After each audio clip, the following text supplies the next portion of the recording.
এই দোয়াটা শিখে নেন, ইনশাআল্লাহ আপনার জীবনের সমস্ত সংকট কেটে যাবে। আমি নিজেও এই দোয়াটা বেশি বেশি করার চেষ্টা করি। দোয়াটা হচ্ছে, মুসা আলাইহিস সালাম একটা গাছের নিচে হেলান দিয়ে বসলেন, বসে দেখলেন দুইজন মেয়ে দাঁড়িয়ে আছে দূরে, পানি নিতে পারছে না, লোকজন পানি নিয়ে যাচ্ছে, ওরা দাঁড়িয়ে আছে বেচারি। মুসা আলাইহিস সালাম গিয়ে বললেন, কি সমস্যা আপনাদের? এটা নিয়ে আপনারা আবার মেয়েদের সাথে কথা বলার চেষ্টা করেন, ঠিক আছে? তো মাহারাম গায়রা মাহারাম মেনে চলে। তারা বললেন যে আমাদের বাবা অনেক বৃদ্ধ মানুষ, আমরা পানি নিতে পারি না যতক্ষণ না আমাদের কম পানি নিয়ে চলে যায়।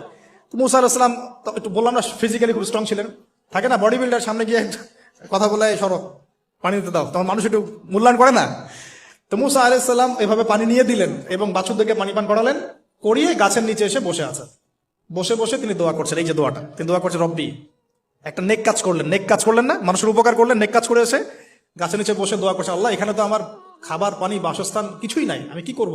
রব্বি ইন্নী লিমা আনজালতা ইলাইয়া মিন খায়রিন ফাকির, রব্বি ইন্নী লিমা আনজালতা ইলাইয়া মিন খায়রিন ফাকির। আবার বলেন, রব্বি ইন্নী লিমা আনজালতা ইলাইয়া মিন খায়রিন ফাকির। অর্থ হচ্ছে, হে আল্লাহ, তুমি তোমার পক্ষ থেকে আমার উপরে যে নিয়ামতগুলো দিবে, আমি এর জন্য ফকির হয়ে বসে আছি। আল্লাহ অর্থ বুঝে পড়বেন ভাই, নামাজ রোজা হজ জাকাত যাই করেন আল্লাহর ওয়াস্তে অর্থ বুঝে পড়বেন।